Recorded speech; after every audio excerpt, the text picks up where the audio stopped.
ونستعينه ونستغفره ونعوذ بالله من شرور أنفسنا ومن سيئات أعمالنا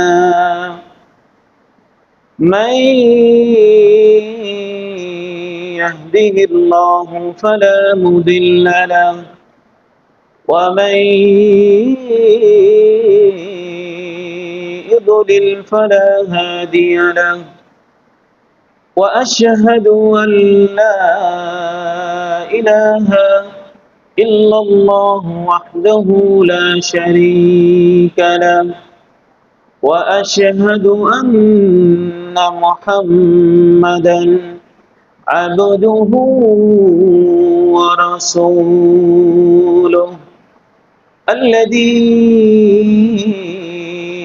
أرسله بالحق بشيرا ونذيرا وداعيا إلى الله بإذنه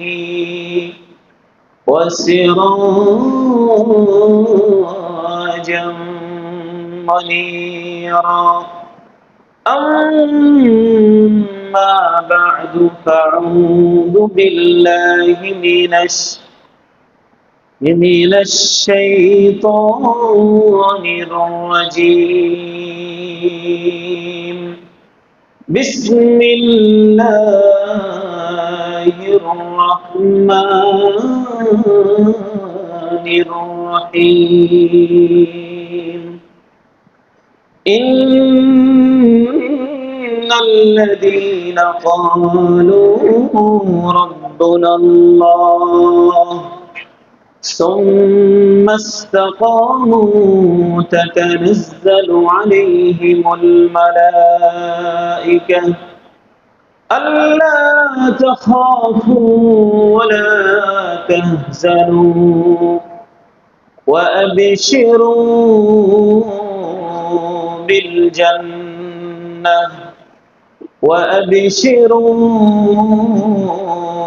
بالجنة التي كنتم توعدون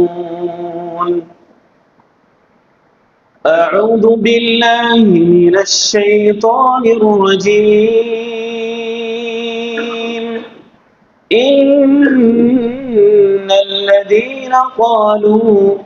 إن الذين آمنوا وعملوا الصالحات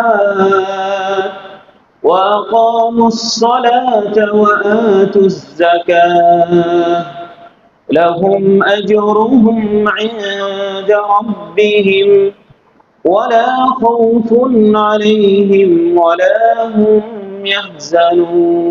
يحزنون أعوذ بالله من الشيطان الرجيم والذاكرين الله كثيرا والذاكرات أعد الله لهم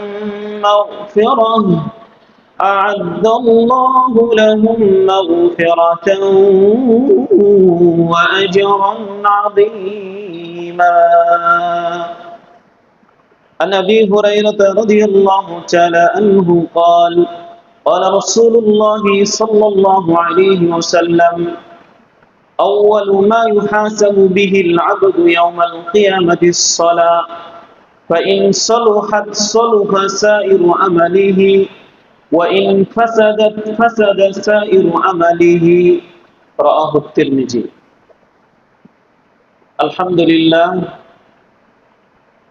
যাবতীয় প্রশংসা যাবতীয় গুণগান যাবতীয় দয়া সত্য সেনা একমাত্র আল্লাহ সুবহানাহু ওয়া তাআলার জন্য যে আল্লাহ সুবহানাহু ওয়া তাআলার অশেষ কৃপায় অশেষ দয়ায় বিগত একটি সপ্তাহ বিগত একটি জুমা অতিবাহিত করে আবার জুমার মসজিদে আল্লাহ সুবহানাহু ওয়া তাআলা আমাদেরকে যথাসময়ে জুমার মসজিদে শত ব্যস্ততাকে উপেক্ষা করে আসার সুযোগ এবং তৌফিক দান করেছেন।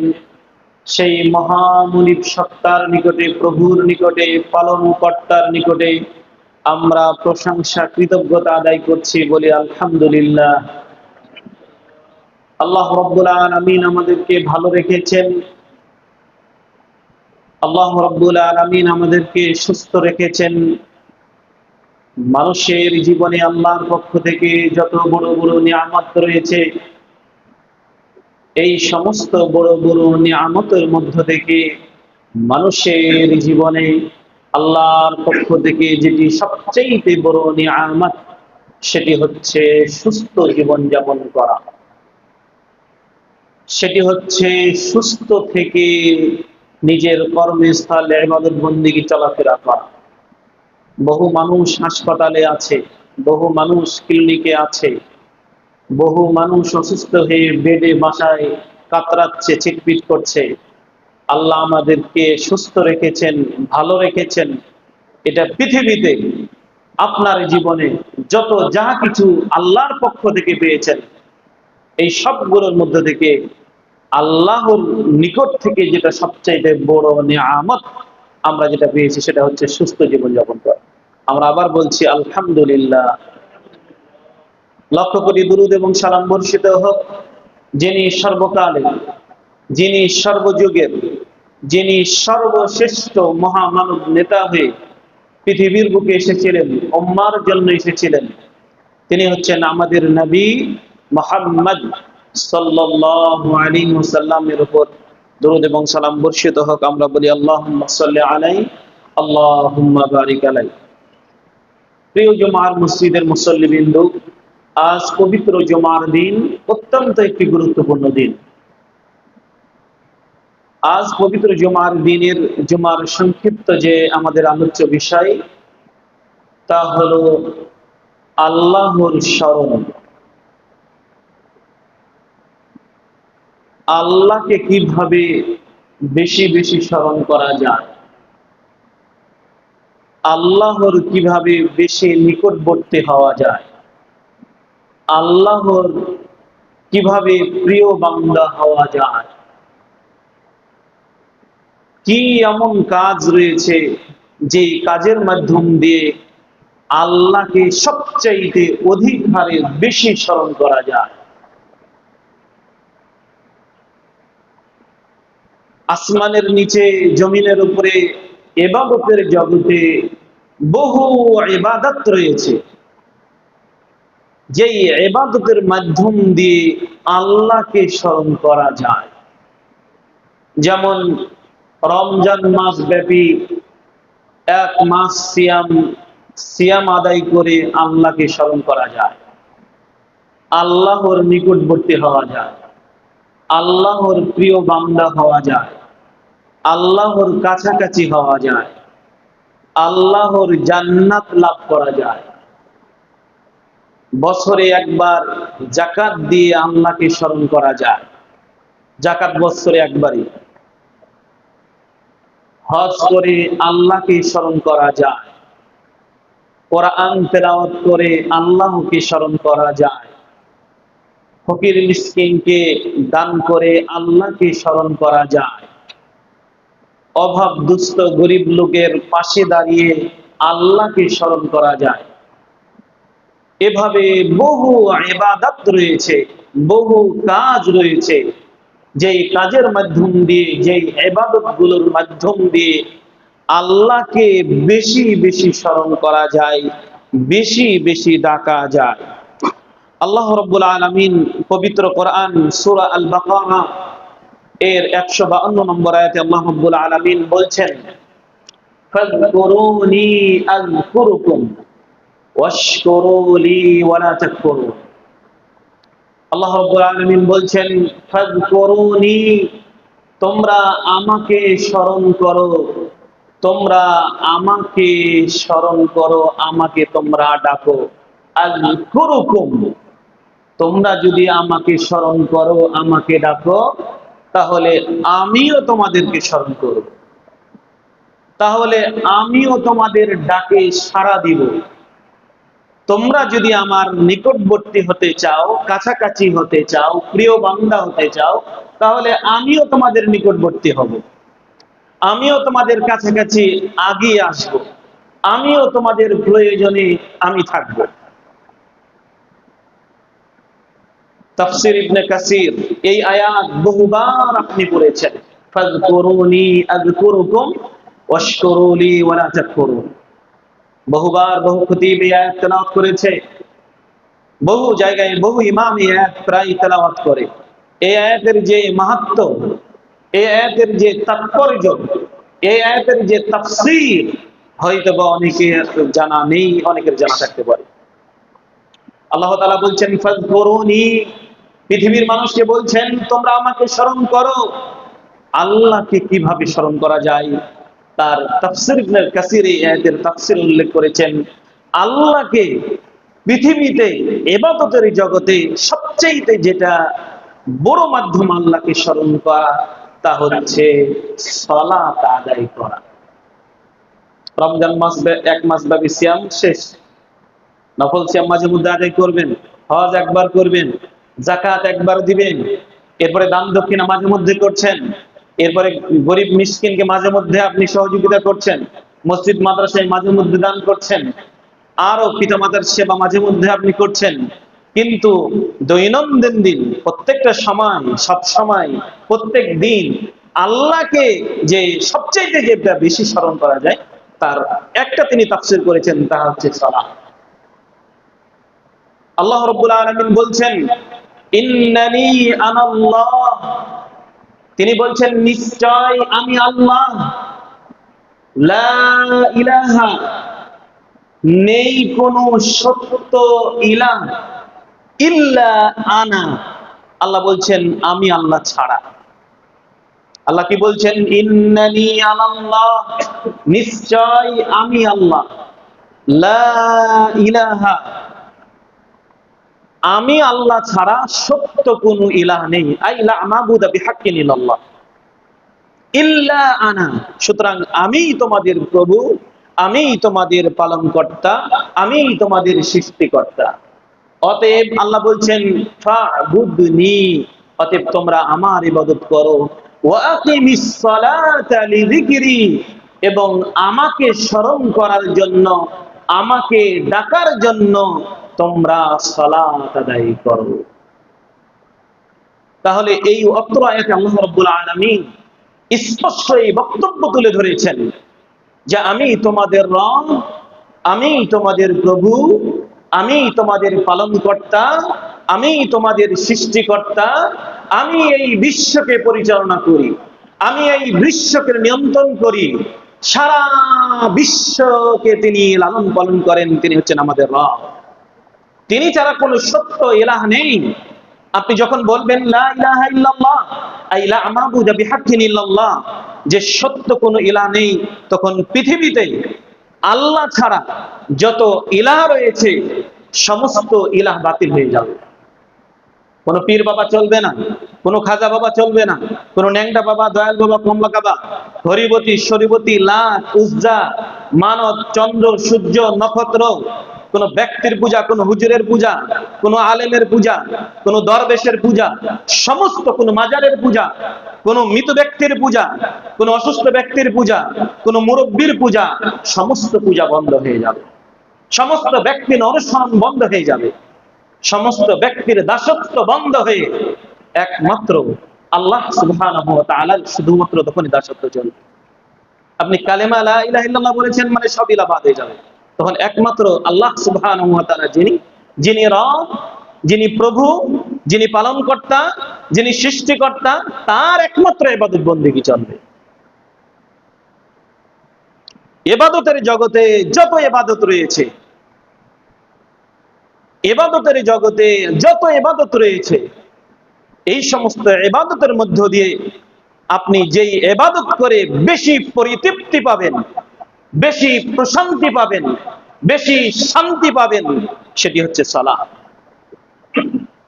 রাসূল আমরুল ইসলামী, ইসলামের যে মূল বিষয়, ইসলামের যে মূল মাথা, সেটি হচ্ছে আসসালাত। সালাত হচ্ছে ইসলামের মূল স্তম্ভ, সালাত হচ্ছে ইসলামের মূল খুঁটি। সালাত ছাড়া ব্যক্তির জীবনযাপন করা, দুনিয়াতে বেঁচে থাকা, তার বিকল্প কোনো পথ নাই, কোনো রাস্তা নাই, কোনো ঘাটি নাই। বেঁচে থাকতে হলে আপনাকে সালাত আদায় করতে হবে। আল্লাহ সূরা মুলকের ভিতরে কি বলেছেন? আল্লাহ বলছেন, আল্লাযী খালাকাল মাউতা ওয়াল হায়াতা লিয়াবলুয়াকুম আইয়ুকুম আহসানু আমালা। আল্লাহ বলছেন, আমি তোমাদের জীবন এবং মৃত্যুকে সৃষ্টি করেছি লিয়াবলুয়াকুম, তোমাদের পরীক্ষা করার জন্য। আইয়ুকুম আহসানু আমালা, কে এমন আছে পৃথিবীতে যে সর্বোত্তম ইবাদত, সর্বোত্তম ইবাদত বন্দেগী করে আমার নিকটে, রবের নিকটে ফিরে যেতে চায়। আল্লাহ স্পষ্ট বক্তব্য এই আয়াতে তুলে ধরেছেন। আপনার আমার জীবনের একটা মূল্য আছে, একটা দাম আছে। আপনার জীবনের একটা মূল্য আছে, আপনার মৃত্যুর একটা মূল্য আছে, দাম আছে। ভালো মানুষ ভালো কাজ করবেন, সারা জীবন আপনার ওই মৃত্যুর কথা, মরণের কথা মানুষ স্মরণ করবে। অমুক ব্যক্তি ভালো মানুষ ছিল গো, মারা গেছে, ভালো ছিল, পাঁচ ওয়াক্ত নামাজি ছিল, মসজিদ তৈরি করেছিল, দ্বীনের জন্য, ইসলামের জন্য জীবন দিয়ে দিয়েছিল। যতবার এই কথা বলবে ততবার সব পাবেন আপনি আপনার কবরে শুয়ে থেকে থেকে। প্রিয় উপস্থিতি, সালাত ছাড়া দুনিয়াতে বেঁচে থাকার বিকল্প কোনো পথ নেই। সালাত ছাড়া দুনিয়াতে বেঁচে থাকার বিকল্প কোনো রাস্তা নেই। আপনাকে যে কোনো মূল্যে সালাত আদায় করতে হবে। আর এই সালাত আদায় করার মাধ্যম দিয়ে আল্লাহকে সবচাইতে বেশি স্মরণ করা যায়, আল্লাহকে সবচাইতে বেশি ডাকা যায়, আল্লাহর সবচাইতে বেশি নিকটবর্তী বান্দা হওয়া যায়, প্রিয়তম বান্দা হওয়া যায়, সর্বোৎকৃষ্ট সেরা মানুষ হওয়া যায়। কারণ এটা দৈনন্দিন ইবাদতের সাথে অতঃপরিতভাবে এটা জড়িত। আর এই সালাত আপনাকে দুনিয়ার যত ফাহিশা কাজ রয়েছে, দুনিয়ার যত অশ্লীল কাজ রয়েছে, সকল কিছু থেকে আপনাকে এই সালাত বিরত রাখবে।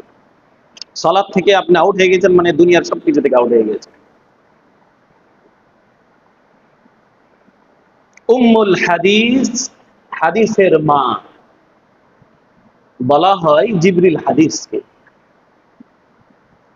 এই হাদিসের যে ঘটনা প্রেক্ষাপট, তাতে কয়েকটা বিষয় উঠে আসে। আমরা কয়েকদিন আগে সপ্তম সেমিস্টারে মদিনা ইসলামী বিশ্ববিদ্যালয়ে একজন ডক্টর আমাদেরকে, তিনি তাওহীদের ক্লাস নিচ্ছিলেন, তো তিনি বলছিলেন যে উম্মুল হাদিস, হাদিসের মা হচ্ছে জিবরিল। এই জিবরিল হাদিসের ভিতরে মারাতিবুল ইসলাম, ইসলামের যে স্তর সেটাকে তুলে ধরা হয়েছে। এই হাদিসের ভিতরে যে ঘটনা এসেছে, জিবরাইল আলাইহিস সালাতু ওয়াস সালাম নবী সাল্লাল্লাহু আলাইহি ওয়াসাল্লামের নিকটে আসলেন। আসার পরে তিনি বললেন, ফাআখবিরনি আনিল ইসলাম, আপনি আমাকে ইসলাম সম্পর্কে অবগত করুন।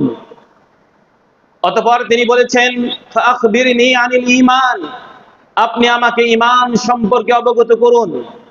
অতঃপর তিনি তৃতীয় স্তরে তিনি বলেছেন, ফাআখবিরনি আনিল ইহসান, আপনি আমাকে ইহসান সম্পর্কে অবগত করুন। নবী সাল্লাল্লাহু আলাইহি ওয়াসাল্লাম প্রথম স্তরে তিনি বললেন, ইসলামটা কি?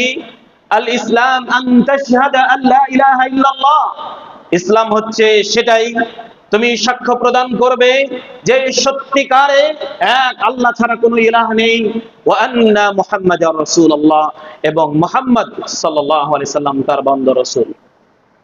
দ্বিতীয় নম্বরে তিনি বললেন, ওয়া ইকামাস সালাহ, সালাত তুমি প্রতিষ্ঠাতা করবে, সালাত তুমি আদায় করবে। ওয়া ইতাইজ যাকাত, তৃতীয় নম্বরে তিনি বললেন তুমি যাকাত প্রদান করবে। চতুর্থ নম্বরে তিনি বললেন ওয়া সাওমি রমাদানা, রমজান মাসের সিয়াম পালন করবে। পঞ্চম নম্বরে তিনি বললেন ওয়া তুহাজ্জাল বাইতা ইন ইসতাতা ইলাইহি সাবিলা, যদি সামর্থ্য থাকে তাহলে আল্লাহর ঘর বাইতুল্লাহ তাওয়াফে যাবে, জিয়ারতে যাবে, হজ করতে যাবে। ইসলাম সম্পর্কে নবী সাল্লাল্লাহু আলাইহি ওয়াসাল্লামকে তিনি প্রশ্ন করেছিলেন, ইসলাম সম্পর্কে তিনি জানতে চেয়েছিলেন। তাহলে মারাতিবুল ইসলাম, ইসলামের যে তারতিব রয়েছে, স্তর রয়েছে, তার প্রথম স্তর হচ্ছে আল ইসলাম, এর দ্বিতীয় নম্বর স্তর হয়েছে আল ঈমান, তৃতীয় নম্বর স্তর হচ্ছে আল ইহসান। একজন ব্যক্তি যখন মুখে বলবে লা ইলাহা ইল্লাল্লাহ, যে সত্যিকারে আল্লাহ ছাড়া কোনো ইলাহ নেই, তার মানে সে ফাদাখালাল ইসলাম, সে শুধুমাত্র ইসলামে প্রবেশ করেছে, সে মুমিন এখন হয়নি। ইসলাম এবং মুমিনের ভিতরে পার্থক্য রয়েছে। মুসলিম এবং মুমিন, ইসলাম এবং ঈমানের ভিতরে পার্থক্য রয়েছে। ইসলাম বাহ্যিক একটা বিষয়, আর ঈমান একটা আভ্যন্তরীণ বিষয়। যদিও এই বিষয় নিয়ে বৃহৎ আলোচনা। একজন ব্যক্তি যখন কালেমা পড়বে তখন সে ফাদাখালাল ইসলাম, সে ইসলামে সবেমাত্র প্রবেশ করেছে, সে মুমিন হয়নি। ইসলামের এই যাবতীয় বিষয়গুলো সে যখন মেনে নিবে, অতঃপর সে হবে মুমিন।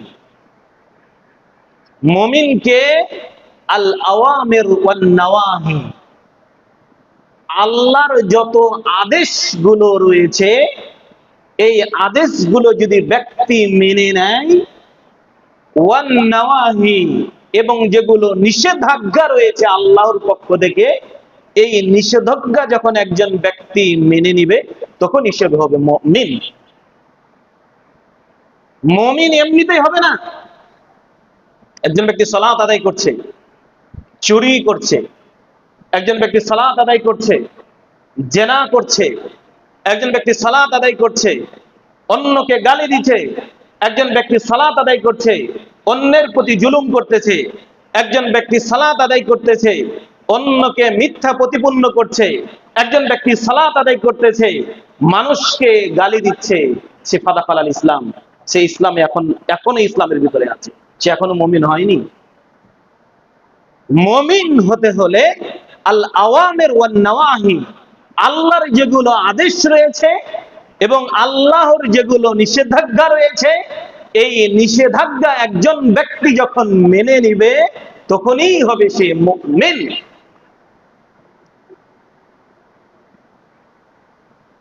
সালাত আদায় করলে আপনি এখনো মুমিন হন। আল্লাহর ওয়াদাকৃত যত আয়াত রয়েছে, সব আয়াত আপনাকে অনুসরণ করতে হবে, এবং আল্লাহর নিষেধাজ্ঞা যত বিষয় রয়েছে, সমস্ত বিষয় থেকে বেঁচে থাকতে হবে, তাহলেই আপনি হবেন মুমিন। দাঁড়িয়ে আছে, নামাজ পড়ে, মানুষকে গালি দেয়, দাঁড়িয়ে আছে, নামাজ পড়ে, মানুষের সাথে ঝগড়া করে, দাঁড়িয়ে আছে, নামাজ পড়ে, মানুষের প্রতি জুলুম করে, দাঁড়িয়ে আছে, নামাজ পড়ে, জুব্বা পায়জামা আছে, প্রতিবেশীকে কষ্ট দেয়, অন্যের টাকা মেরে খায়, জুলুম করে মানুষের প্রতি, আত্মসাৎ করে, টাকা মারার ধান্দায় থাকে সবসময়, সে এখনো মুসলিম ও মুমিন হয়নি। যারা মুমিন হবে তারা সরাসরি জান্নাতে চলে যাবে। জান্নাতে যাওয়ার স্তর রয়েছে, যেটা দেরাসাতু ফিল আদিয়ান, দেরাসা আল আকিদাতুল ওয়াসিতের ভিতরে নিয়ে এসেছে। যারা মুমিন হবে তারা সরাসরি জান্নাতে চলে যাবে। তো মুমিন কেমনে হবে? আল আওয়ামির ওয়ান নাওয়াহি, যখন সে মেনে চলবে আল্লাহর আদেশ এবং আল্লাহর নিষেধাজ্ঞা, তখনই মুমিন হবে। আর যখনই সে মুমিন হবে, তখনই সে সরাসরি জান্নাতে চলে যাবে। আর মুমিন যদি সে প্রকৃতপক্ষে না হয়, তাহলে সরাসরি সে জান্নাতে যাবে না। আল্লাহ কি বলছেন?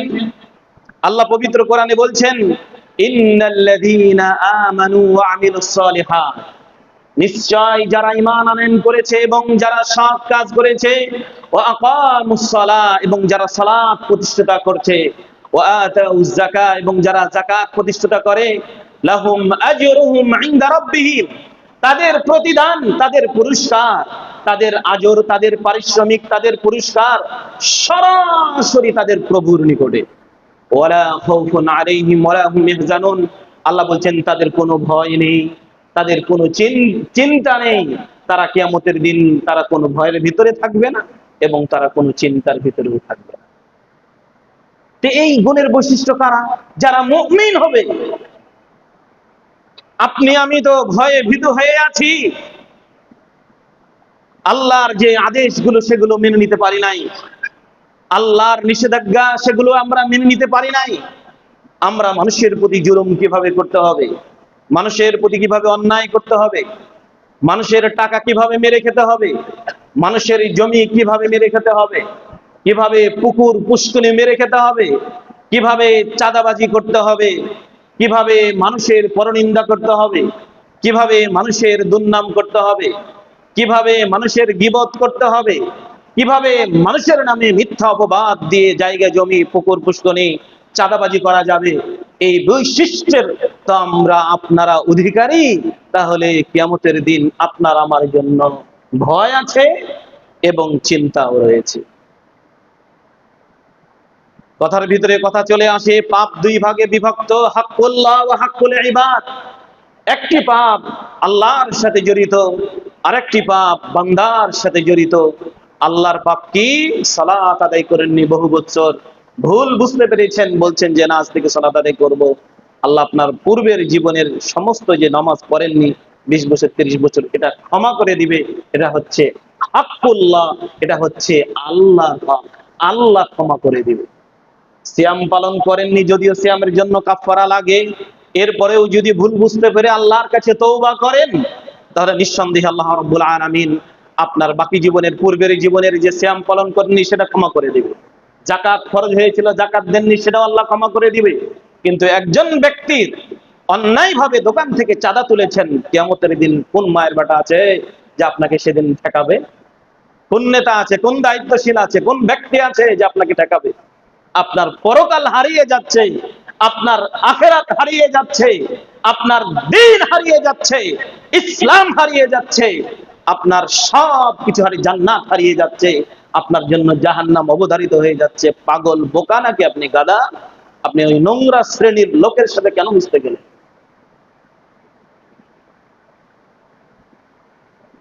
বান্দার হক দুনিয়াতে বেঁচে থাকতে বান্দাকে বুঝিয়েই দিতে হবে, তাছাড়া কিয়ামতের দিন আপনি কিয়ামতের মাঠে বিচারের মাঠে টিকতে পারবেন না। বহু মানুষ আসবে সালাত নিয়ে, বহু মানুষ আসবে কিয়ামতের মাঠে যাকাতের সওয়াব নিয়ে, সালাতের সওয়াব নিয়ে, বহু মানুষ আসবে কিয়ামতের দিন সিয়াম পালন করার সওয়াব নিয়ে, বহু মানুষ আসবে কিয়ামতের মাঠে দান দক্ষিণা সাদকা করেছে সেই সওয়াব নিয়ে, বহু মানুষ আসবে কিয়ামতের মাঠে বিভিন্ন ইবাদত বন্দেগীর সওয়াব নিয়ে। কিন্তু দেখা যাবে যে এই ব্যক্তির উহুদ সমপরিমাণ নেকি আর নেকিতে পরিপূর্ণ হয়ে আছে, কিন্তু ব্যক্তি যে চাঁদা তুলেছে দোকান থেকে অন্যায় ভাবে, ব্যক্তি বোনের হকটা যে মেরে খেয়েছে, ব্যক্তি ভাইয়ের হকটা যে মেরে খেয়েছে, ব্যক্তি প্রতিবেশীর হক মেরে খেয়েছে, ব্যক্তি চাকরির নাম দিয়ে টাকা নিয়ে টাকা আত্মসাৎ করেছে, ব্যবসার নাম নিয়ে টাকা আত্মসাৎ করেছে, দালালি গিরি করেছে অন্যায় ভাবে, ব্যক্তি কিয়ামতের দিন ঠেকে যাবে। হাদিস বুখারী মুসলিমের হাদিস তিরমিজির ভিতরে এসেছে, অমুক ব্যক্তি এসে বলবে, আল্লাহ আমার জমি অন্যায় ভাবে সে ভক্ষণ করেছিল। আল্লাহ বলবেন যে ওই যে ওর সওয়াব পরিমাণ ওখানটা ওকে দিয়ে দাও, দিয়ে দেওয়া হোক। আর একজন ব্যক্তি এসে বলবে আমার জমির আইল চুরি করেছিল, বলছে তার নেকি থেকে তাকে দিয়ে দাও। বহু লোক তার ব্যাপারে অভিযোগ করবে, তো সব নেকি শেষ হয়ে যাবে। সব শেষে আরেকজন ব্যক্তি এসে বলবে, আল্লাহ ও আমার ভাই ছিল, আমার জমি মেরে খেয়েছিল, অন্যায় ভাবে সমভাবে বন্টন করে নাই। আল্লাহ বলছে তোমার যেগুলো গুনাহ অর্থ নেকি শেষ, তোমার যে গুনাহ এই গুনাহগুলো তার নেকির পাল্লায়, তার গুনার পাল্লায় চড়িয়ে দাও। ব্যক্তি জান্নাতে যাওয়ার কথা ছিল, সেখানে জাহান্নামে চলে যাবে মানুষের সম্পত্তি ভক্ষণ করার কারণে, অন্যের সম্পত্তি ভক্ষণ করার কারণে, মানুষের সাথে পাপের জড়িত, মানুষের অন্যায়, মানুষের সম্পদের এই পাপের সাথে জড়িত থাকার কারণে ব্যক্তি জান্নাতে যাওয়ার কথা ছিল, জাহান্নামে চলে যাবে। মুমিন এবং মুসলিম। এবং তৃতীয় নম্বর যেটা আমরা বলছিলাম আল ইহসান। তাহলে ইসলামটা কি? সাক্ষ্য প্রদান করা যে আল্লাহ ছাড়া কোনো ইলাহ নেই এবং মুহাম্মদ সাল্লাল্লাহু আলাইহি ওয়াসাল্লাম তার বান্দা ও রাসূল। দ্বিতীয় নম্বরে সালাত আদায় করা, কালেমা লা ইলাহা ইল্লাল্লাহ বলার পরই চলে যাবে সরাসরি সালাতে। সে এরপরে নবী সাল্লাল্লাহু আলাইহি ওয়াসাল্লাম ঈমান সম্পর্কে তিনি নবী সাল্লাল্লাহু আলাইহি ওয়াসাল্লামকে জিজ্ঞাসা করলেন, ফাআখবিরনি আনিল ঈমান, আপনি আমাকে ঈমান সম্পর্কে অবগত করুন। নবী সাল্লাল্লাহু আলাইহি ওয়াসাল্লাম তিনি ঈমান সম্পর্কে তিনি অবগত তাকে করালেন। তিনি বললেন, আন তুমিনা বিল্লাহ, তুমি আল্লাহর প্রতি বিশ্বাস স্থাপন করবে। দ্বিতীয় নম্বরে তিনি বললেন, ওয়া মালাইকাতিহি, ফেরেশতাদের প্রতি তুমি বিশ্বাস স্থাপন করবে। তৃতীয় নম্বরে তিনি বললেন, ওয়া কুতুবিহি, আল্লাহর আসমানি কিতাবের সমূহের প্রতি বিশ্বাস স্থাপনা করবে। চতুর্থ নম্বরে তিনি বললেন, ওয়া রাসূলিহি, রাসূলের প্রতি বিশ্বাস স্থাপন করবে। পঞ্চম নম্বরে তিনি বললেন, ওয়াল ইয়াউমিল আখিরি, আখিরাতের প্রতি তুমি বিশ্বাস স্থাপন করবে। পঞ্চম নম্বরে তিনি বললেন, ওয়া তুমিনা বিল কদরি খায়রিহি ওয়া শাররিহি, ভাগ্যের ভালো মন্দর প্রতি তুমি বিশ্বাস স্থাপন করবে। এর নামই হচ্ছে ঈমান। ঈমান গুলো একটু আভ্যন্তরীণ বিষয়, না দেখে বিশ্বাস করার নামই হচ্ছে ঈমান। আল্লাহকে দেখেছেন কখনো? দেখেন নাই। কোথায় দেখতে পাবো আমরা? জান্নাতে, ইনশাআল্লাহ জান্নাতে দেখা যাবে। ফেরেশতাকে দেখেছে কেউ? ফেরেশতাকে দেখে নাই। ফেরেশতা আপনার ডানে এবং বামে আছে। আল্লাহ বলছেন, মা ইয়ালফিযু মিন কাওলিন ইল্লা লাদাইহি রাকিবুন আতীদ, তোমার এই মুখ থেকে, তোমার এই জিহ্বা থেকে যা কিছু উচ্চারিত হয় সবকিছু ফেরেশতা ডানে এবং বামে ফেরেশতা রয়েছে, তারা লিপিবদ্ধ করছেন, লিখছেন। এরপরে রাসূলকে না দেখেই বিশ্বাস স্থাপন আমি আপনি করতেছি, ঈমান আনয়ন করেছি। এরপরে তাকদীরের ভালো মন্দর প্রতি বিশ্বাস স্থাপন করেছি। এরপরে আখিরাত এখনো আসে নাই, আখিরাতের প্রতি বিশ্বাস স্থাপন করেছি। তবে কোরআন হাদিস রিসার্চ করে বোঝা যায় যে মানুষ 5টি জগতে অবস্থান করবে, তার একটি জগৎ হচ্ছে আলামুল ইরহাম, মায়ের মাতৃর গর্ভের জগৎ। সেই জগৎ আমরা পার করে চলে এসেছি। তার আগের স্তর হচ্ছে আপনার রুহের জগৎ, সেই রুহের জগৎও আমরা পার করে চলে এসেছি। আর বর্তমান আমরা যে জগতে অবস্থান করছি সেটি হচ্ছে আলামুদ দুনিয়া, দুনিয়ার জগৎ। এই 3 নম্বর জগৎ পূর্বে চলে গেছে। বর্তমানে আমরা যে জগতে আছি এটা হচ্ছে 3 নম্বর জগৎ, পূর্বে চলে গিয়েছে 2টা। এটা হচ্ছে রুহের জগৎ, সেখানে আপনি আমি ছিলাম। দ্বিতীয় নম্বর মায়ের মাতৃর গর্ভের জগৎ, সেখানেও আমি আপনি ছিলাম। তৃতীয় নম্বর যেটা জগৎ সেটা হচ্ছে আলামুদ দুনিয়া, দুনিয়ার জগৎ।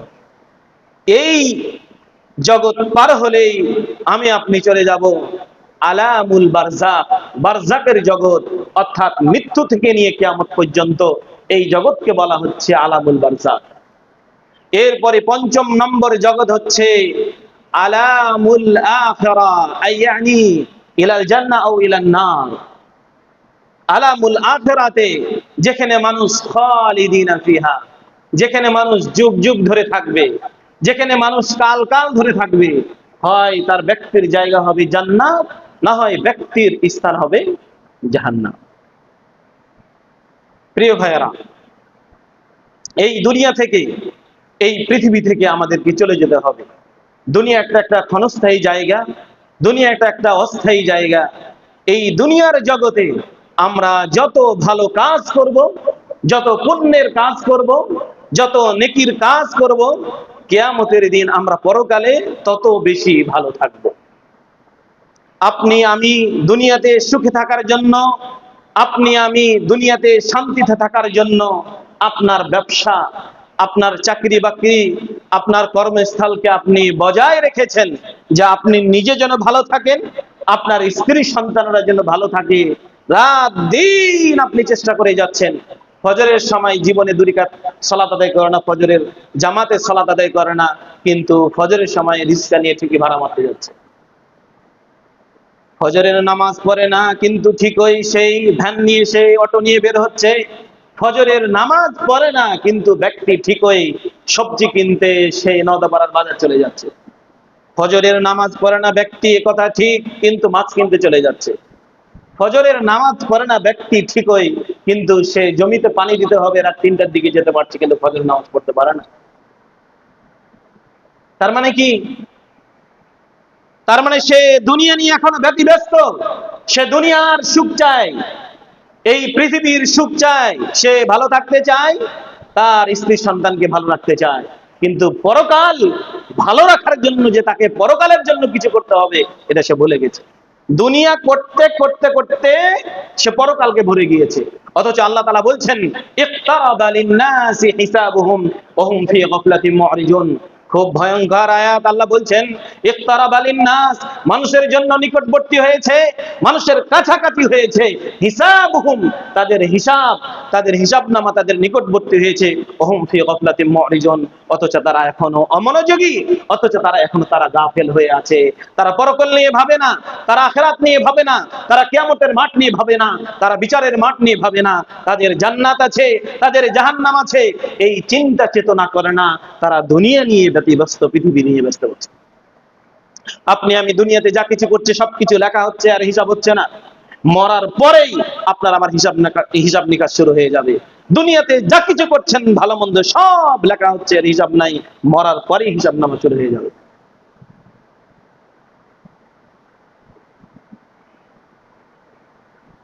জিবরিল আলাইহিস সালাতু ওয়াস সালাম নবী সাল্লাল্লাহু আলাইহি ওয়াসাল্লামকে তিনি বললেন, ফাআখবিরনি আনিল ইহসান, তুমি আমাকে ইহসান সম্পর্কে অবগত করো। নবী সাল্লাল্লাহু আলাইহি ওয়াসাল্লাম তিনি ইহসান সম্পর্কে তিনি বললেন যে, আনতা আবুদাল্লাহ, তুমি আল্লাহর ইবাদত করবে এমন ভাবে, কাআন্নাকা তারাহু, যেন তুমি তোমার প্রভুকে, যেন তুমি তোমার রবকে তুমি দেখতে পাচ্ছ। ফাইন লাম তাকুন তারাহু ফাইন্নাহু ইয়ারাক, জেনে রাখো, তুমি যদি তোমার রবকে না দেখো, তুমি যদি তোমার প্রভুকে না দেখো, তাহলে তোমার প্রভু ফাইন্নাহু ইয়ারাক, তাহলে তোমাকে তিনি দেখছেন।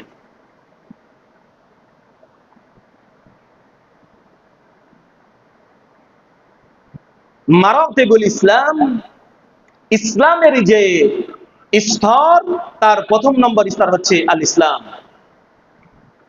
একজন ব্যক্তি যখন কালেমা পড়বে, এরপরে তার দ্বিতীয় কাজ হয়ে গেল সালাত আদায় করবে, যাকাত দেবে। এরপরে দ্বিতীয় নম্বর হচ্ছে সে ইমানের যে আরকানগুলো রয়েছে এগুলোর প্রতি বিশ্বাস স্থাপন করবে, এবং ইমানের যে সংজ্ঞা সেটাকে সে মেনে নিবে। ইমানের সংজ্ঞা কি? কাউলুন বিল লিসান, মুখে স্বীকৃতি দেওয়া, ওয়া ইতিকাদু বিল কলব, অন্তর দ্বারা বিশ্বাস স্থাপন করা, ওয়াল আমালু বিল জাওয়ারিহ, এবং অঙ্গ প্রত্যঙ্গ দ্বারা কাজে বাস্তবায়ন করা, এর নামই হচ্ছে ঈমান। যখন একজন ব্যক্তি ইসলামে প্রবেশ করবে, ইসলামের বিধিবিধান মেনে চলতে চলতে সে মুমিন হয়ে যাবে, যখন আওয়ামির অন্যায় মেনে চলবে। এরপরে তৃতীয় নম্বর ধাপে চলে আসবে, সেটা হচ্ছে আল ইহসান। আপনি মুহসিনিন বান্দা তখনই হবেন, মুসলিম হবেন, দ্বিতীয় নম্বরে মুমিন হলেন। এরপরে তৃতীয় নম্বর স্তরে আপনি হবেন মুহসিন। মুহসিনের সংজ্ঞায় যেটা বলা হয়েছে যে তুমি এমন ভাবে আল্লাহর ইবাদত করবে যেন তুমি তোমার রবকে দেখছো। তুমি যদি না দেখো তাহলে তোমার রব তোমাকে দেখছে, এই কথা যেন তুমি বিশ্বাস করো। প্রিয় ভাইয়েরা, আপনি আমি সালাত আদায় করি, কিন্তু আমাদের মনোযোগ থাকে ব্যবসা বাণিজ্যে, চাকরি বাকরি, দুনিয়াতে। মুহসিনিন একজন ব্যক্তি যদি প্রকৃতপক্ষে সে যদি মুহসিনিন হয়, তাহলে নিঃসন্দেহে তার সালাতে মনোযোগী থাকবে, সে এই সংজ্ঞার ভিতরেই পড়বে। কারণ মুসলিম, এরপরে সে হবে মুমিন, এরপরে তৃতীয় নম্বর স্তর আসবে মুহসিন। মুহসিন মারতাবাতুল উলাতে চলে যাবে সে। তার সব কিছু পরকালমুখী হবে, তার সব কিছু আখিরাতমুখী হবে, তার চিন্তা চেতনা, তার ফেস, তার চলাফেরা, উঠা বসা সব যেন মুহসিনিন, একজন ভালো মানুষের মতন হয়ে যাবে। মুসলিম হলে সে কখনো নামাজ পড়বে, সে কখনো ছাড়বে। মুসলিম হলে সে কখনো নামাজ পড়বে আবার খারাপ কাজ করবে। যখন সে মুমিন হয়ে যাবে, তখন সে নামাজ তো ছাড়ার কোনো সুযোগ নেই, বরং আল্লাহর আরো যেগুলো আদেশ রয়েছে সেগুলো সে মেনে চলবে, এবং পাশাপাশি আল্লাহর নিষেধাজ্ঞার সাথে সে জড়িত হবে না। সে ভাইয়ের হক আর মেরে খাবে না। কেন? আল্লাহ তাআলা বলছেন, ইয়া ইবাদি ইন্নী হারামতু যুলমা আলা নাফসি ওয়া জাআলতুহু বাইনাকুম মুহাররামান ফালা তুযালিমু বাইনাকুম।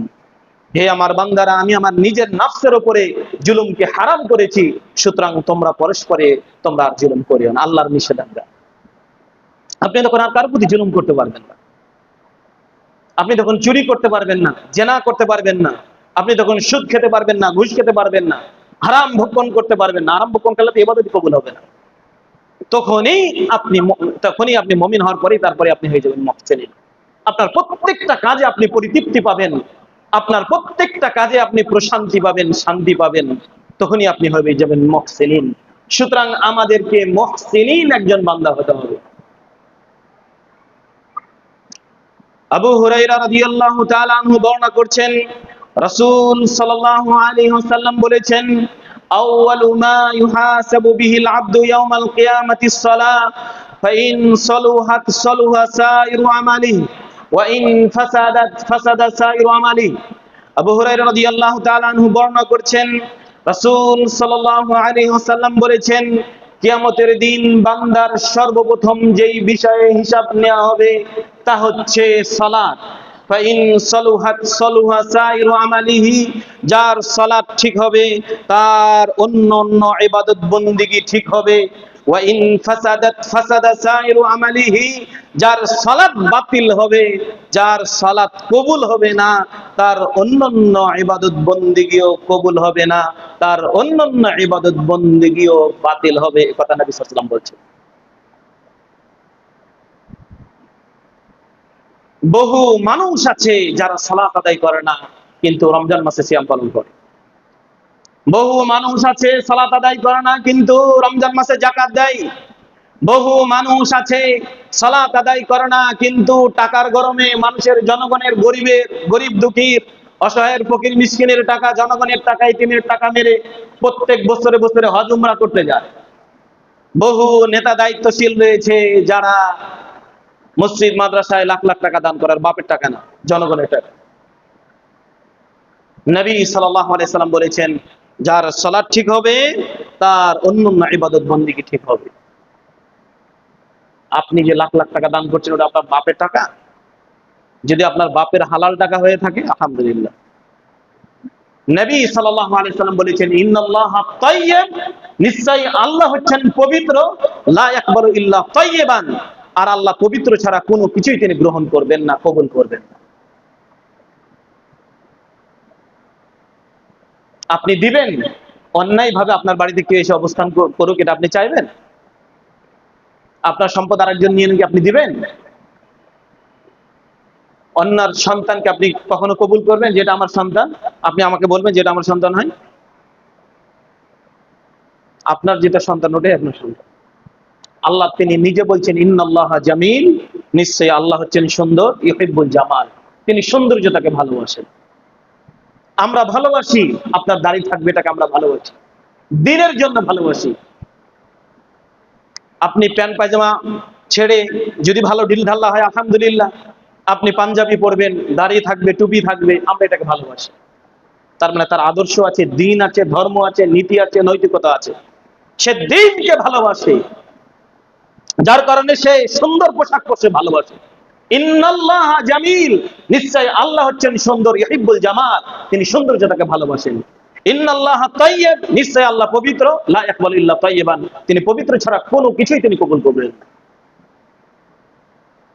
সুতরাং একজন ব্যক্তি সালাত আদায় করে না কিন্তু জনগণের টাকা, মানুষের টাকা, ফকির মিসকিনের টাকা, ইতিমের টাকা সে মসজিদ মাদ্রাসায় দান করলে পরকালে মুক্তি পেয়ে যাবে, এটা ভাবেন। সে প্রত্যেকবার হজ করতে যাবে, মানুষের টাকা মেরে দিয়ে, আপনি এটা ভাবিয়েন না যে পরকালে মুক্তি পেয়ে যাবে। যার সালাত নাই তার হজের আল্লাহর কাছে কোনো মূল্য নাই, যার সালাত নাই তার সিয়ামের আল্লাহর কাছে কোনো মূল্য নাই, যার সালাত নাই তার হজের আল্লাহর কাছে কোনো মূল্য নাই, যার সালাত নেই তার আপনার দান দক্ষিণার আল্লাহর কাছে কোনো মূল্য নাই, যার সালাত নাই তার গরিব দুঃখীকে সহযোগিতা করার আল্লাহর কাছে কোনো মূল্য নাই, যার সালাত নাই তার অন্যান্য ইবাদত বন্দেগীর আল্লাহর কাছে কোনো মূল্য নেই। আগে আপনাকে সালাত আদায় করতে হবে, সালাতের উপরই অন্যান্য ইবাদত বন্দেগী নির্ভরশীল হবে, এ কথা নবী সাল্লাল্লাহু আলাইহি ওয়াসাল্লাম বলছেন। সুতরাং যে কোনো মূল্যে আপনাকে আমাকে সালাত আদায় করতে হবে।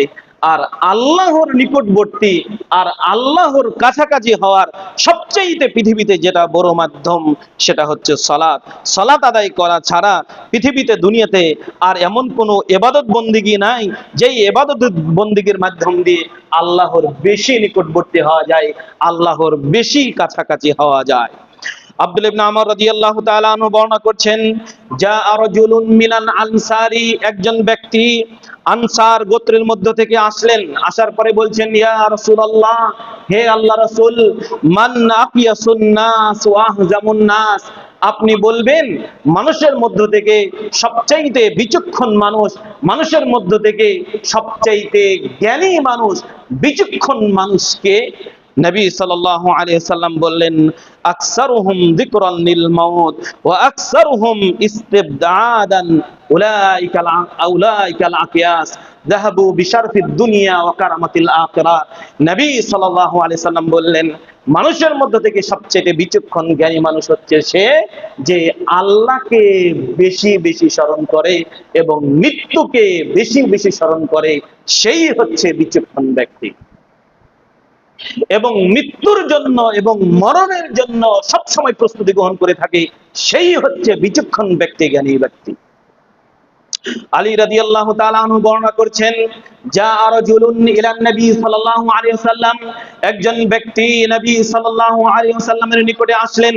আসার পরে তিনি বলছেন, ইয়া রাসূলুল্লাহ, হে আল্লাহ রাসূল, আইয়ুন নাসি খায়রুন, আপনি বলবেন কি মানুষের মধ্য থেকে সবচাইতে ভালো মানুষ, মানুষের মধ্য থেকে সবচাইতে সেরা মানুষ, মানুষের মধ্য থেকে সবচাইতে উৎকৃষ্ট মানুষ, সেরা মানুষ কে? আইয়ুন নাসি খায়রুন, ভালো মানুষ কে? কে ভালো মানুষ? নবী সাল্লাল্লাহু আলাইহি ওয়াসাল্লাম বললেন, তিনি বললেন, মান তালা উমরিহি ওয়া হুসনু আমালি, যার বয়স বেশি হয়েছে তার সাথে আমল যুক্ত আছে, ভালো আমল যুক্ত আছে, এই হচ্ছে সবচেয়ে পৃথিবীতে ভালো মানুষ। যার বয়স 30, 40, 50, 60 হয়েছে তার সাথে সালাত যুক্ত আছে, ভালো মানুষ। বয়স 30, 40, 50 আছে, হজ করেছে, ভালো মানুষ। বয়স এখন 40, 50 হয়ে গিয়েছে, সিয়াম পালন করে, ভালো মানুষ। বয়স বেশি হয়েছে, দাড়ি টুপি আছে, আলহামদুলিল্লাহ ইবাদত বন্দি করে, তিনি হচ্ছে সবচাইতে ভালো মানুষ। বয়সও বেশি, আমলও বেশি, নেকিও বেশি, সবচাইতে পৃথিবীতে ভালো মানুষ। লোকটি আবার জিজ্ঞাসা করলেন, ফাআইয়ুন নাসি শাররুন, হ্যাঁ হে আল্লাহর নবী, আমি তো জানতে পারলাম ভালো মানুষ কে, এখন আপনি আমাকে একটু বলুন মানুষের মধ্য থেকে সবচাইতে নিকৃষ্ট মানুষ, মানুষের মধ্য থেকে সবচাইতে খারাপ মানুষ, মানুষের মধ্য থেকে সবচাইতে ঘৃণিত মানুষ কে? নবী সাল্লাল্লাহু আলাইহি সাল্লাম বললেন, মান তালা উমরিহি ওয়া সাআ আমালিহি, নবী সাল্লাল্লাহু আলাইহি সাল্লাম বলছেন, যার বয়স বেশি হয়েছে আর তার সাথে খারাপ আমল যুক্ত আছে, এই হচ্ছে সবচাইতে নিকৃষ্ট মানুষ, সবচাইতে খারাপ মানুষ, বদমাইশ মানুষ, ঘৃণিত মানুষ। বয়স 40, 50 হয়ে গেল, এখনো দাড়ি ছাড়তে পারে নাই, সবচাইতে খারাপ মানুষ। বয়স 40, 50, 60 হয়ে গিয়েছে, এখনো বিড়ি ছাড়তে পারলো না, সবচাইতে খারাপ মানুষ। বয়স 40, 50, 60 হয়ে গিয়েছে, নেশা ছাড়তে পারে নাই, সবচাইতে বদমাইশ মানুষ, ঘৃণা মানুষ। বয়স বেশি 50, 60 হয়ে গিয়েছে, এখনো জেনা ছাড়তে পারেনি, সবচাইতে খারাপ মানুষ। বয়স 50, 60 হয়ে গিয়েছে, এখনো সুদ ছাড়তে পারে না, সবচাইতে নিকৃষ্ট মানুষ। বয়স 50, 60 হয়ে গিয়েছে, এখন মানুষকে গালিগালাজ করে, বলে যে যাওয়ার কথা বলিস না, সবচেয়ে বুড়া মানুষটা খারাপ, এ হচ্ছে সবচাইতে নিকৃষ্ট মানুষ। তার ভিতরে আল্লাহর যে ভয়, এই ভয়টা এখনো এই 50, 60 বছরের ভিতরে আসেনি, এই হচ্ছে সবচাইতে নিকৃষ্ট মানুষ। বয়স 50, 60 হয়ে গেছে, মসজিদ ধরতে পারে নাই, কিসের জন্য তুমি জীবনযাপন করছো? আর জীবন থেকে কি লাভ? আল্লাহ তাআলা বলছেন, ইয়া আইয়ুহাল্লাযীনা আমানুত্তাকুল্লাহ, ওহে ঈমানদারগণ, তোমরা আল্লাহকে ভয় করো, হাক্কা তুকাতিহি, যেভাবে ভয় করা দরকার সেভাবে আল্লাহকে ভয় করো, ওয়ালা তামুতুন্না ইল্লা ওয়া আনতুম মুসলিমুন, আর তোমরা মারা যেও না, তোমরা মারা যেও না, তোমরা মৃত্যুবরণ করো না, তোমরা মৃত্যুবরণ করো না মুসলিম না হয়ে। আল্লাহ নিজে বলছেন, মুসলিম না হয়ে মারা যেও না, মুমিন না হয়ে মারা যেও না, মুহসিনিন না হয়ে মারা যেও না। আল্লাহ নিজে মরতে নিষেধ করছেন, মৃত্যুবরণ করতে নিষেধ করছেন। আল্লাহ বলছেন, হাক্কা তুকাতিহি, যেভাবে আমাকে ভয় করা দরকার সেভাবে তোমরা আমাকে ভয় করো। যেই লোকটি এখনো দাড়ি ছাড়ছে, তার মানে বুঝতে হবে তার ভিতরে আল্লাহর এখনো ভয় ঢুকে নাই। যেই লোকটি নামাজে এখনো আসে না, তার মানে বুঝতে হবে তার ভিতরে আল্লাহর যে ভয় সেটা এখনো ঢুকে নাই।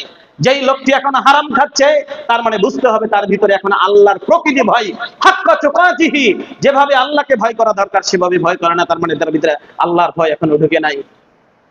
যেই লোকটি বুরু চাচে, যে সমস্ত নারীরা এই বুরু চাচে, তারা হচ্ছে তাগাইয়ুরুল খল, সৃষ্টির পরিবর্তন করছে, তার মানে বুঝতে হবে তার ভিতরে আল্লাহর ভয় ঢোকেনি এবং সে লানতপ্রাপ্ত নারী। যে সমস্ত নারী এবং পুরুষ দাঁত ছিলে, তার মানে বুঝতে হবে তাকাইরুল খল, এটা সৃষ্টির পরিবর্তন করছে, এদের ভিতরে আল্লাহর এখনো ভয় ঢোকে নাই। নারীতে নারীতে বিবাহ করা হারাম, ছেলে ছেলেতে বিবাহ করা হারাম, এগুলো সব হারাম কাজ। আল্লাহর ভয় ঢুকেনি, এর জন্য নারীতে নারীতে বিবাহ অনেক জায়গাতে হয়, পুরুষের পুরুষের বিবাহ। এরা লানত প্রাপ্ত, এরা আযাব প্রাপ্ত, এরা সব শাস্তি প্রাপ্ত, নোংরা বর্বর জঘন্য ঘৃণিত মানুষেরা পৃথিবীতে। এদের ভিতরে এখন আল্লাহর ভয় ঢুকে নাই। যে সমস্ত যুবক টাকনুর নিচে প্যান্ট পায়জামা পড়ছে, তার মানে বুঝতে হবে তার ভিতরে এখন আল্লাহর ভয় ঢোকে নাই। একজন ব্যক্তি তখনই পরিবর্তন হবে, তখনই তার পরিবর্তন দেখা যাবে যখন তার ভিতরে আল্লাহর ভয় ঢুকবে। আল্লাহর ভয় হয়েছে তো মসজিদ আলাদা, সঠিকভাবে নামাজ পড়ো। আল্লাহর ভয় হয়েছে দাঁড়িয়ে আর ছাড়বো না। আল্লাহর ভয় ঢুকেছে আমি আর সালাত ছাড়বো না। আল্লাহর ভয় ঢুকে গিয়েছে, সেখানে বলছে না আর হারাম যা হয়েছে হারাম আর সুদের সাথে জড়িত হবে না। আল্লাহর ভয় ঢুকে গিয়েছে, বলছে বোনের জমি ঢুকে আছে ওটাকে পরিশোধ করে দেবো। আল্লাহর ভয় ঢুকে গিয়েছে, ভাইয়ের জমি ঢুকে আছে ওটাকে পরিশোধ করে দেবো। এর নাম হচ্ছে আল্লাহর ভয়। এক লোক এনজিওতে চাকরি করে 10 বছর ধরে, বলছে হুজুর এই এনজিওতে চাকরি করি তো এটা হারাম। তা আমি বলছি আপনি নিজে তো বলছেন হারাম। তো বলছে আমি আর চাকরি আমি ছেড়ে দিয়ে চলে এসেছি, আমি এখন একটা অন্য ব্যবসা বাণিজ্য করবো। লাইফ আপনাকে সেলুট। 10 বছর যে এনজিওর সাথে জড়িত ছিল, হারাম কাজের সাথে জড়িত ছিল, 10 বছর পরে আল্লাহর ভয় ঢুকেছে।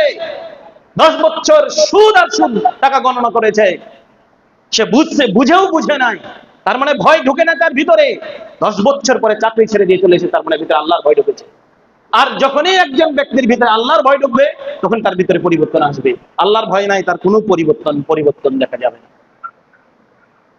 সেজন্য আল্লাহর ভয় নিয়ে আসতে হবে, একজন মুহসিনিন বান্দা হতে হবে, একজন তাকওয়াশীল বান্দা হতে হবে, একজন পরেজগার আমাকে আপনাকে বান্দা হতে হবে।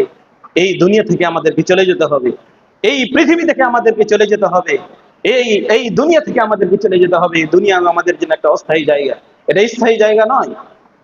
সুতরাং পরকালের জন্য আমাদেরকে প্রস্তুতি গ্রহণ করতে হবে। ওই আয়াত আপনাকে আমি একটু আগেই বললাম, ইফতারাবা লিন-নাস, মানুষের জন্য নিকটবর্তী হয়ে আছে তাদের হিসাব, অথচ হুম ফি গাফলাতিন মুরিজুন, মানুষরা ভুলে গিয়েছে। এই আয়াতটা বারবার পড়া, দৈনন্দিন দিন পড়া। দেখেন না বহু মানুষ রাস্তাঘাটে হঠাৎ করে মারা যাচ্ছে, অ্যাক্সিডেন্ট হয়ে মারা যাচ্ছে, ও জানতো যে অ্যাক্সিডেন্ট হয়ে মারা যাবে। এই জন্য আল্লাহর ভয়টা আমাদের ভিতরে নিয়ে আসতে হবে। আল্লাহর ভয় যদি আমাদের ভিতরে না আসে, তা আমাদের জীবনেও পরিবর্তন হবে। আপনি নিজেকে চিন্তা করুন, প্রত্যেকে আপনার জীবনে যতটা পরিবর্তন হয়েছে আল্লাহর ভয়ের কারণে।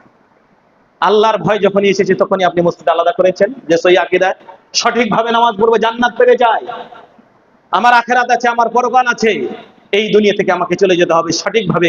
আমি আমি আমি আমি আমি সালাত আদায় করব, আমি ইবাদত বন্দেগী করব, পরিপাটি ভাবে থাকবো, আল্লাহর কাছে পবিত্র হব, দুনিয়াতে পবিত্র হয়ে পবিত্র জীবন যাপন করে দুনিয়া ছাড়বো, পবিত্র হয়ে থাকবো, কে চির অমর হয়ে থাকবো আমি কবরে, আমি পরকালে মানুষের কাছে চির অমর হয়ে থাকবো।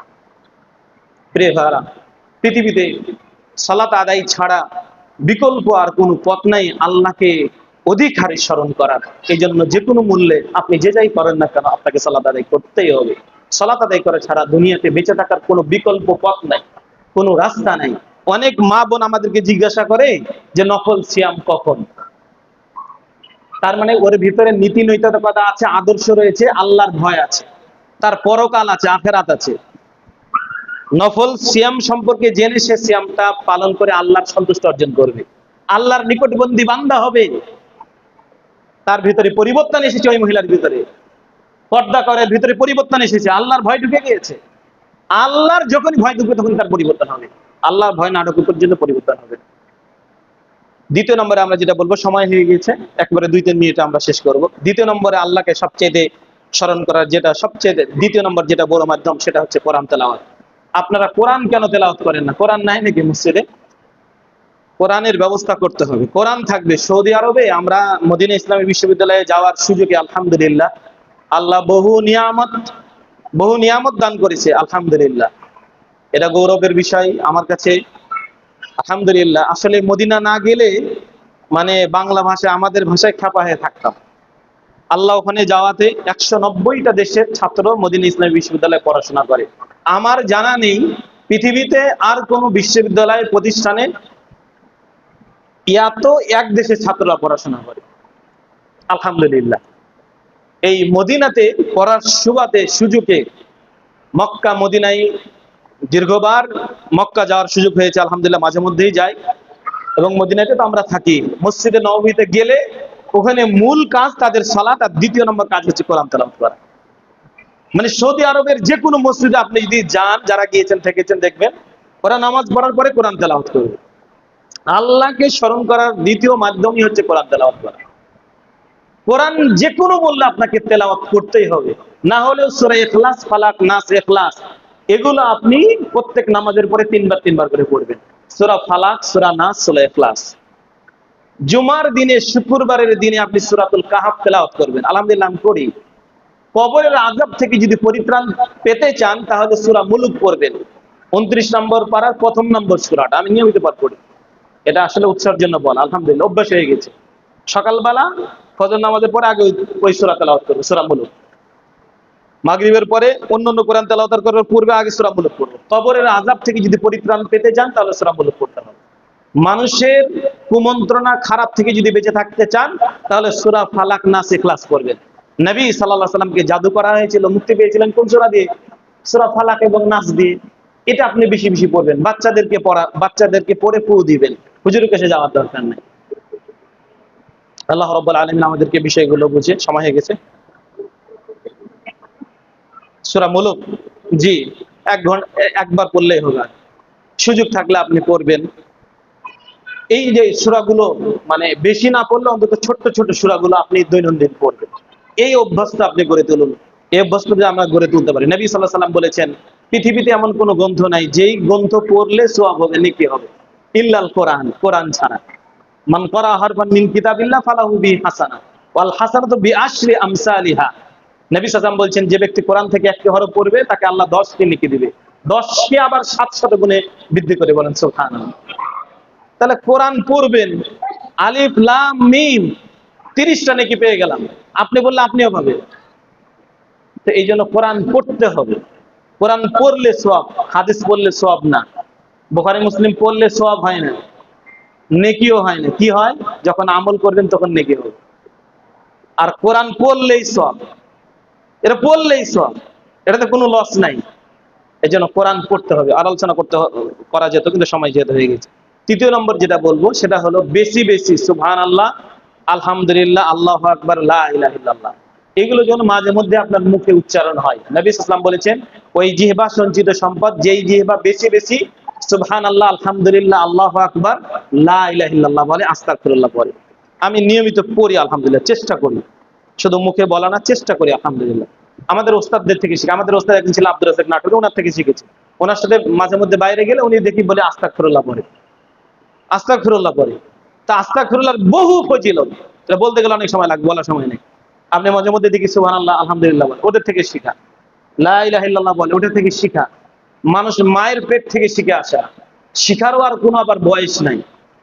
এই জন্য এই জিনিসগুলো অভ্যাস করে নিতে হবে আপনাকে। বলে বলে আপনি দোকানে আছেন, আপনার কর্মে আছেন, সাইকেলে আছেন, গাড়িতে আছেন, আপনি মনে মনে পড়বেন সুবহানাল্লাহ, মনে মনে পড়বেন আলহামদুলিল্লাহ, একটু জোরেও পড়বেন কখনো লা ইলাহা ইল্লাল্লাহ। আপনার জিহ্বাটা আল্লাহর জিকিরে মশগুল থাকলো, আল্লাহকে আপনি যেন সবসময় স্মরণ করছেন। পাপ কাজ থেকে যেন আপনি মুক্তি, পরিতৃপ্তি, আপনি শান্তি পাচ্ছেন। আত্মার খোরাক, রুহের খোরাক লা ইলাহা ইল্লাল্লাহ বলা, রুহের খোরাক, আত্মার খোরাক। আল্লাহ রাব্বুল আলামিন বিষয়গুলো বুঝে অনুধাবন করে আমরা যেন নিজেদের জীবনে বাস্তবায়ন করতে পারি, আমল করতে পারি। আল্লাহকে বেশি বেশি স্মরণ করে আল্লাহর প্রিয়তমা বান্দা হয়ে আমরা যেন জান্নাত অর্জন করতে পারি। আল্লাহ আমাদের সেই সুযোগ তৌফিক দান করুক, আল্লাহুম্মা আমিন। আল্লাহ রাব্বুল আলামিন আমাদের জীবনে বাকি জীবন যেন আমরা ৫ ওয়াক্ত সালাতের সাথে যেন অতপরিতভাবে জড়িত থেকে আল্লাহর প্রিয় বান্দা হতে পারি, আল্লাহ সেই তৌফিক দান করুন। বাকি জীবনে যেন আমরা আওয়ামির ওয়ান নাওয়াহি এটা মেনে চলে যেন আমরা প্রকৃত একজন মুমিন বান্দা হতে পারি, আল্লাহ আমাদের সেই সুযোগ তৌফিক দান করুক, আল্লাহুম্মা আমিন। আমাদের মধ্যে থেকে যারা মারা গিয়েছে আল্লাহ তাদেরকে জান্নাতুল ফিরদাউস নসিব করুন, আল্লাহুম্মা আমিন। যারা অসুস্থ হয়ে আছে আল্লাহ তাদেরকে সুস্থতা দান করুন, আল্লাহুম্মা আমিন। যারা অভাব বন্টনের ভিতরে রয়েছে আল্লাহ রাব্বুল আলামিন তাদের অভাব বন্টনগুলো দূর করে দিবেন, আল্লাহুম্মা আমিন। যারা ঋণগ্রস্ত হয়ে আছে আল্লাহ তাদের ঋণ পরিশোধ করার তৌফিক দান করুক, আল্লাহুম্মা আমিন।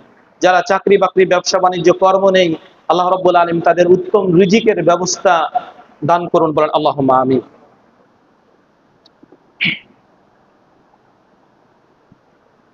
اللهم صل على محمد وعلى آل محمد كما صليت على إبراهيم وعلى آل إبراهيم إنك حميد مجيد.